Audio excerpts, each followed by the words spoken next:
Hello, everyone, and welcome back to DBR on CBR. That is right, we are back with Dragon Ball Rewatch, and if you are watching along with us, we hope you are watching on Crunchyroll or Hulu, and if you are reading along, you can check out the manga on Viz Media. I'm Alex Maglio, one of your hosts. I'm John Greenall, one of the other hosts. I'm Sam Stone, the third and final host. I am so excited to talk about this episode because no one cares about Yamcha like I care about Yamcha, because it's time for Yamcha the Desert Bandit. Back when his design was very, very different and a little bit more intimidating. Back when he and Bulma first fell in love together. Yeah, as you do. Yeah, so this episode was a March 1986 for the Japanese audiences.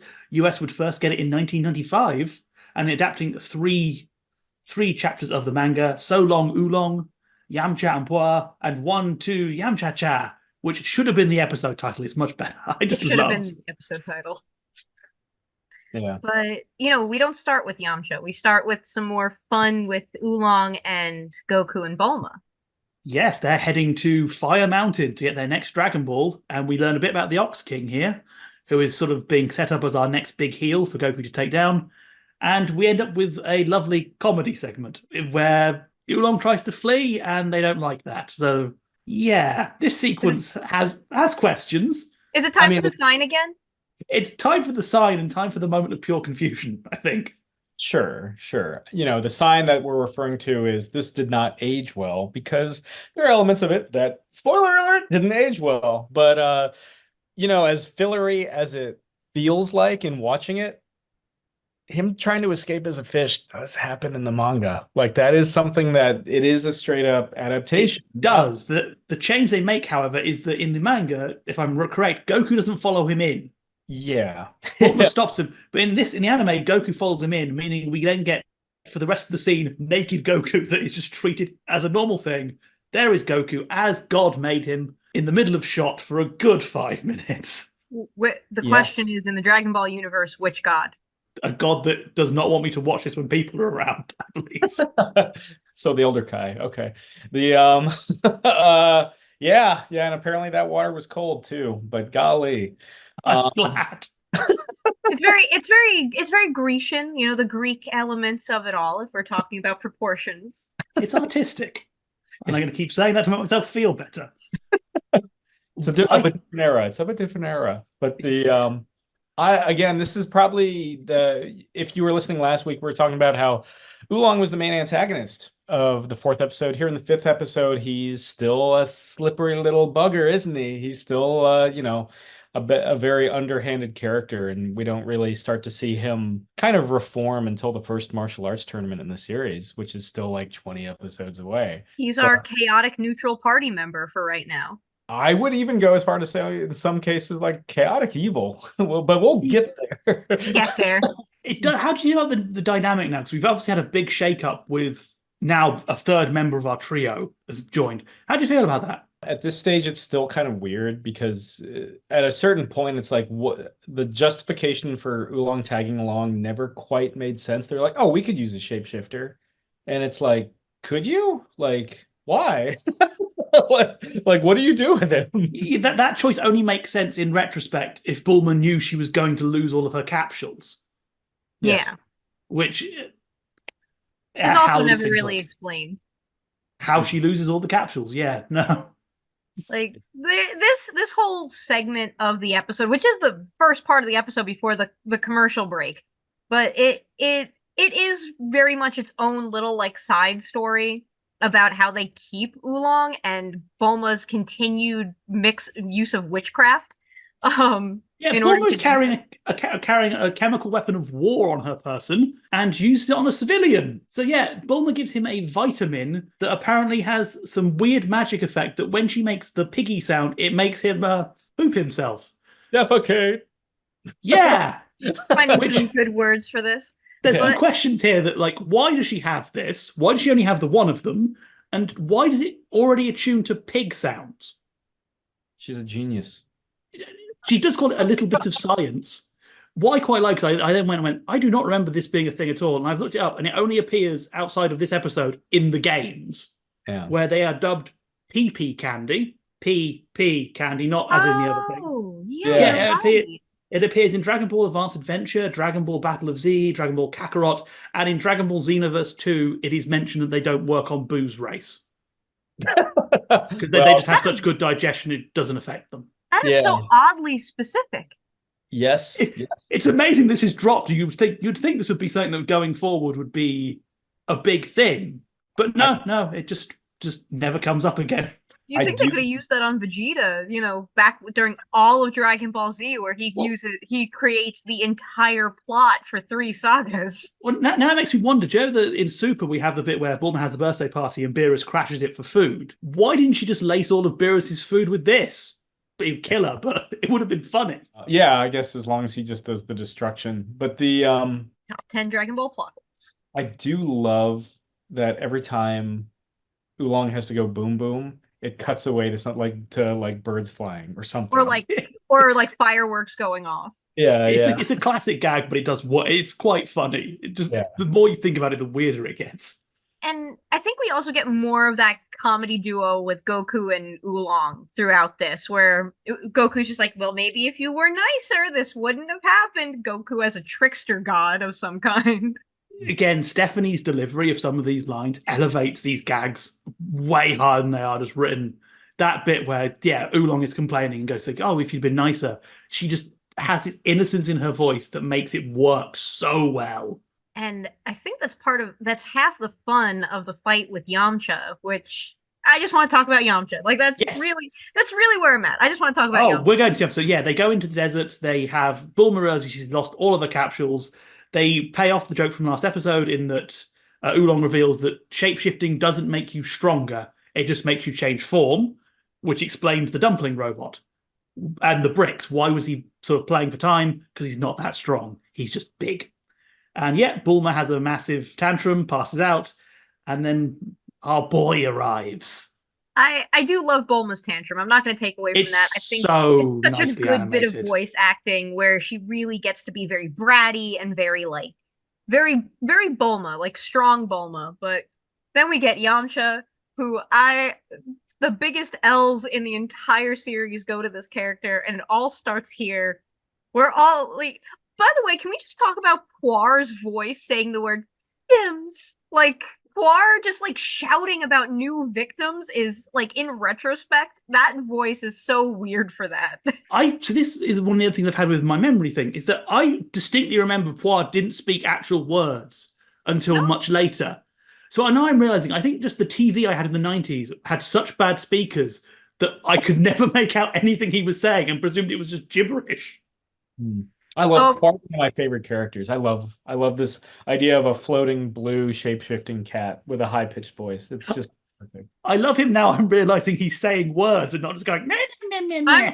I'm also realizing now that Poir is a boy. Like, for my whole life, like, I was today years old when I finally came to because Poir is not a big part of Dragon Ball Z, and then like I was misgendering Poir for like 30 years, so I feel a little bad about that. It's always hard with shapeshifters. It's always hard with shapeshifters. It's always hard, but I love that we get Yamcha coming in and being so like serious about robbing them, and he knows about the power pole, which is also, we're getting to see more of the power pole, and the Wolf Fang Fist is one of my favorite moves in Dragon Ball. I think it's very cool.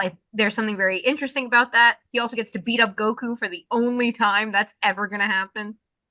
Yeah. It's also first named attack, because Roshi doesn't do the Kamehameha wave in his first appearance.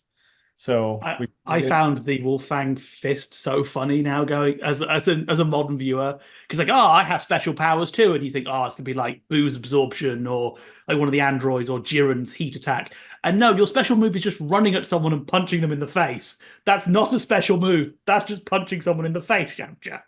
This is why you die. I mean, okay, to be fair, this man does go on to become A-Rod. So, like, I think what I really love about this whole moment is how quickly the knees get taken out from it with Yamcha, and how that's going to just be the precursor for his entire existence going forward. Yeah, I mean, he's introduced as kind of a badass here, and then by the end, he's a gag character. Such is the way of Dragon Ball. It is amazing, because that first shot when he's coming in on his bike, it makes him look like one of the horsemen of the apocalypse.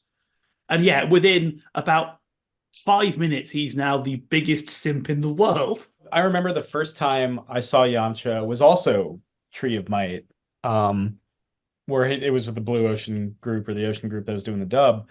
And of course, Goku's an adult at that point. They're both wearing the Turtle Hermit gis, and I was just like, "Oh, are they like related?" They are not related.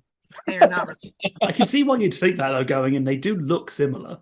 Yeah. It's I like mean, okay. they also have to like kind of address that with Yamcha later on when Goku grows up, and that's why Yamcha gets the scar. And also, I think they even reference it too during the Cell Saga when androids 18 and 19 think 19 and 20 rather think that he's Goku for a minute. Yeah. Like I think we all kind of knew. Yeah. Well, he also cuts his hair at that point. That's right. Oh, He has yeah. short hair for the Yamcha's another character where we have to go through what your favorite Yamcha haircut is. Because the Yamcha gets a couple of them. I Yeah. really like this first look. I'm a sucker for this kind of era of sort of feudal sort of samurai tales and stuff like that. So this just looked for me, complete with the shirt and everything, just so good. And the sword. He's got the cool sword. Oh, The yeah. sword is rad. This massive like scimitar that we get it's the first real threat, frankly, that because we don't feel worried for him when he's facing the wolves in episode 2. Certainly not Oolong in the preceding episode. Pilaf, even though Pilaf is a threat to his minions, is never really a threat for our heroes, at least not at this stage. Yeah, Yamcha is the first one that gives him a run for his money. God, And it's it's so cool. weird to talk about. Yeah. Oh, okay. Let's go weird. Yeah, all right, let's do it. No, I was saying it's just weird to think of that Yamcha's the first real threat. Well, This is- and the qualifier there, it's because Goku has Needham. That's the qualifier. This is definitely one of those things. If you sort of found someone who started with Z and didn't go back to Dragon Ball and said, when Yamcha is introduced, he is made out to be the biggest badass in the world. Because keep in mind, we see his from his cave, all the mismatched furniture is heavily implying that he has been here for years, killing people who come past and taking their stuff. Yeah. Like, he is made out to be a big deal. Obviously, he's not a big deal. He is Yamcha, and we love him for it. Yeah, the Japanese title for the episode is Yamcha the Strong and Yet Cruel Desert Bandit, whereas the, Funimation title just Yamcha the Desert Bandit. Yamcha's knew. also young here too. Like he's only between like 18 and 20, I believe, because Bulma's 16 here. I think he's, if not the same age as Bulma, just a year or two older. So Yeah, so at most he's 18. So he's been doing this for a long time. yeah, he's the Peter Pan character, essentially. The lost boy. It's all the sand. It exfoliates him. Yeah, it makes him look older. Considering he's like in his 50s by the end of he's looking pretty good. I do want to bring up something interesting here is that in the Japanese version, this is the first time Grandpa Gohan is mentioned by name, which does lead to a bit of weirdness in this scene for the English dub, because obviously they make a big deal that he said the name, but we already know it. We were told it by the narrator in episode 1. In the Japanese original, that isn't mentioned in the original. So this is the first time Goku has been introduced as having a named grandfather figure and the grandfather being relevant, which is a really nice reveal. It's a good way of doing it. It's very old school sort of kung fu movie thing of, oh, your father was a great warrior. But I like how they do it here. Yeah, I agree with that. I also, this reminded me, I wanted to bring up the narrator in this episode because I feel like the narrator is becoming more and more of a character at this point. Like he's starting to kind of intrude a little bit, which I really enjoy. It does feature one of my favorites. It's an old gag, but I love it, where the narrator's like, this isn't the last they've seen of Yamcha. And then Yamcha says, this isn't the last they've seen of me. I love that. It's such a dumb show, but I love it whenever I see it. Yeah. It's Very Police Squad. Absolutely. What are some of what is your favorite, just as a point of discussion, what is your favorite Yamcha moment? Of all time? Oh, God, that's hard. Mine's easy. It happens in Super when they do the baseball episode and Yamcha's just like, I just got to make it home. Like that whole episode is just, I think that episode is pitch perfect for his character. And and again, we get that reference of him in the android pose, but he's in the Cyberman pose rather. But he makes it home. Like he does it.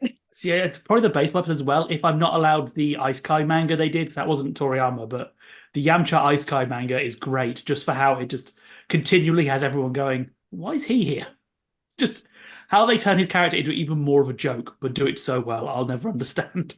Yeah, I mean the idea that he became a joke I mean he's a joke again by the end of his first appearance, like so many characters in this series. But there's a moment in Super where he knows that Goku is putting together a team for the Tournament of Power, and he's like telling Par, he's like they'll get to me, they'll get to me. And they Sitting there never in- do. He's sitting there in his apartment waiting, patiently waiting for the call, and it's just like, oh, I, buddy. I think in this episode we do have to talk about Yamcha's greatest weakness. The kryptonite to his Superman. Pretty girls. Because there's so many people out there who probably find that extremely relatable. I like the fact that the English dub literally has him say, "I'm scared of women." Yeah. I had totally forgot that was how they translated that. It's just today it's just so funny just to have a character just blatantly say that. And it's like, I will say I know it's a bit silly, but I do quite like how Bulma is being portrayed as attractive to everybody, if only because it makes some of the some of the racier jokes feel less bad because Bulma's clearly more involved. She has showing a personality, she shows some direction of her own. And she isn't just this random person. She is like, oh, hey, everyone likes her because she's quite nice. She is pretty. It kind of dulls the dodginess of some of the gags. This is also the first major role, at least in this series, for Christopher Sabat. Yeah. Oh, yes. I did mention last time we're gonna get into the show where everybody's gonna be Chris Sabat. The Oh, Sabatining begins. I've had the pleasure for CBR of speaking to Chris for Dragon Ball Super Superhero at San Diego Comic-Con in 2022, and he was like, because that movie highlights so much of Piccolo, and we were sitting there, and he was just like, next I want to do Yamcha. What's his story? And I'm like, I don't know. Sabat, call me. Like I have so many Yamcha thoughts to talk to you about. I will say, okay, really quick side Yamcha thing. In Dragon Ball Fighter Z, Yeah. there is a moment. There is one of the things that you can get if Yamcha's fighting Frieza, where Frieza kind of hits on Yamcha, and first of all, it launched the weirdest stuff on the internet, and second of all, I kind of love the idea that Yamcha just being Yamcha is like at first glance, it's like, oh, this guy's kind of cool, and then you get to know him, and it's like that, and what ruins it is his personality. I just want him to get past one round of a tournament, guys. Just one round. 1K. Hey, he probably won a couple World Series. I mean, they do mention he's like the best baseball player on his team, on like his team for a while. So, he probably made some good money doing that. Yeah. If not being a criminal, that clearly pays well in this universe. Yeah. There's no background checks in Dragon Ball. Well, I mean, and he does clear like multiple preliminary rounds, but yeah, just it would be so landmark if he could just get past one round of a tournament. He doesn't even do it in the movies, in the tournaments he shows up in. It's just Call us Dragon Ball Daima. We have ideas. Yes. This is now Yamcha Propaganda, the podcast. This is now the Yamcha podcast. Talk about Poir. They do some beautiful world building with Poir and Oolong. I really like it how they have this thing of shapeshifter school, and they sort of talk about, oh, Oolong used to bully me. It's really weaved in nicely that it doesn't feel egregious, but it's really nice to have this idea that, hey, this world is much bigger than you're seeing. I think it also helps with Goku. I think it puts the audience in Goku's shoes a lot, in that, oh, we don't know very much about the world, but we're meeting all these people who keep talking about little details like, oh, the Ox King lives on Fire Mountain, has been terrorizing the countryside. And it's this town which has their own myth of the boy on the cloud. And I think it really helps make this world feel like there's a lot going on and stuff we're not seeing, which is nice. Speaking of the world, I love we start because we're kind of in the desert phase of the season, and I love the classic Toriyama designs, yellow sand, weird stone mushrooms, stone trees, yeah, and that's kind of been a staple for, I think, the way he does deserts. Yeah, I mean, with a later series of his with Sandland, Sandland looks like this, but I think I wanted to mention one Poir moment since we were talking about him, where Yamcha lets him slap Oolong just as his revenge, and I love that little moment because it does show, like, also calls Yamcha master sometimes, but not all the time. I'm not quite sure what their relationship is supposed to be, but it is very nice to see that Yamcha does care about Poir and wants Poir to have his moment of feeling good about himself.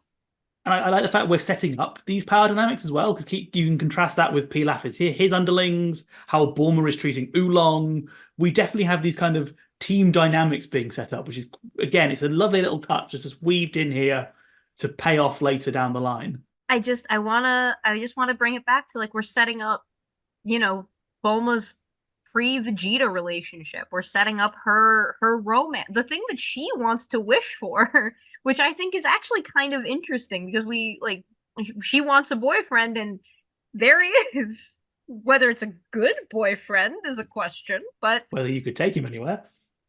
I mean, Yeah. Well, and it's a relationship that goes on in universe for over a decade. So it really is a huge part of both Bulma and Yamcha moving forward. I always thought that Bulma going with Vegeta was more for plot convenience. I I always kind of thought that it was the breakup taken too far. You know, when you break up with somebody, then you date someone else to make them jealous, and then that whole thing. Because Bulma is the kind of character that would do that. But Yeah. yeah, poor. And Break then, up, date an alien. We've all but done that. before we get into final thoughts, there is a fun thing that Sabat does in Super with Vegeta and Yamcha. Like at one point, very early on, Bulma is like, "Oh, we should visit Yamcha," and he's like, "Oh yeah, let's go visit Yamcha." Like in such a weird way. Like he says it with such disdain in his voice, and I kind of love the idea of Vegeta just like not being cool with Bulma's old boyfriends. I think that that's very funny. I think we touched on the important parts of the episode. I think that we are continuing with the good animation. I think we're also seeing a lot of the great choreography. Let's go into final thoughts and then the Dragon Ball question of the day, which is going to be like I mentioned it earlier, what's your favorite Yamcha haircut? Oh, Sure. I've got a few bits of trivia I want to quickly get in for my final thoughts. This marks a few interesting moments. One, there is a cut from this episode that is a thing cut from the manga, which is in the manga. Goku fires Yamcha off the panel border when he slams him, which is a beautiful fourth wall joke. Two, this is the episode Harmony Gold's dub stopped at. So this is the moment Harmony Gold just gave up. They were 5 episodes in and went, the Goku is naked on a boat. We're done, lads. We're done. Pack it up. This Yamcha guy, it's too much. Yeah. So this is where Harmony Gold ended it. And Ocean's version of this episode features one of the most iconic edits of the early internet because Bulma tries to basically tempt Oolong out by dangling her panties in water because Oolong's an idiot, I guess. Ocean changed that to money, just a load of dollar bills. The panties were bought out of money. And that, if you were on the early internet anime sites, that edit was everywhere. It was like one of the earliest meme image macros. So I think it's very important we mark this as probably the oddest edit Ocean could have done. I guess because they couldn't cut the scene for time, but it also implies that Bulma just carrying around stacks of cash with her. Which isn't Stacks of cash and chemical weapons. Isn't that a character? She's one of the richest people on Earth. I mean, yes, but it makes me wonder how she has all of this but lost her capsules, carries several guns. Why is Bulma not the heroine? Why do we need Goku? Just get Bulma. And yeah, no, for me, Yamcha haircut, it's going to be this look just because I love this wandering sort of desert warrior type. Even though he will become more Yamcha later on with later looks. I watch this episode and go back to being a sort of teen and go, God, I kind of wish you'd have stayed like this, Yamcha, because you were so cool, but you're not going to be cool for long. F's in the chat for Yamcha. For me, I mean, this is an important episode, not just because it introduces Yamcha and Poir, which is big enough. First named attack, first bona fide fight sequence. Not something played for laughs or played for, we're messing with wolves. It's like the first fight. And so we start to see that fight choreography take shape as they figure out what that looks like. Favorite Yamcha haircut is the one he has for the middle part of the series, basically from the 22nd World Martial Arts Tournament, Budokai Tenkaichi on, which is the kind of like big, bold haircut, almost like Bruce Lee-ish. And then by the end of the series, he ditches it and never goes back. But I love that. It's for me, it works for him. And for me, I really love this episode for a lot of the same reasons. I love that we get that first like real feeling of tension with Goku. I like that we get a lot of really good comedy moments, and there's a soft spot in my heart for Yamcha. I'm always rooting for that underdog. But yeah, I love Saiyan Saga Yamcha. I think is some of the best he ever looked. I think that was when like some of the animation was really on point, the art was on point, and I think it made him look very handsome. Too bad it did not last very long. But my friends, my Romans, my countrymen, My Yamcha fans. my Yamcha fans, all 4 of you out there, you can feel free to comment about how much you love Yamcha. But this is once again DBR from CBR. That is Dragon Ball Rewatch. I hope you are watching along with us on Hulu and Crunchyroll. Read along with us in the Viz Media release of the manga, or practice your own Japanese skills. Find some Japanese versions of it as well. So once again, for CBR, my name is Alyx. I'm John. I'm Sam. And we will see you next time on Dragon Ball.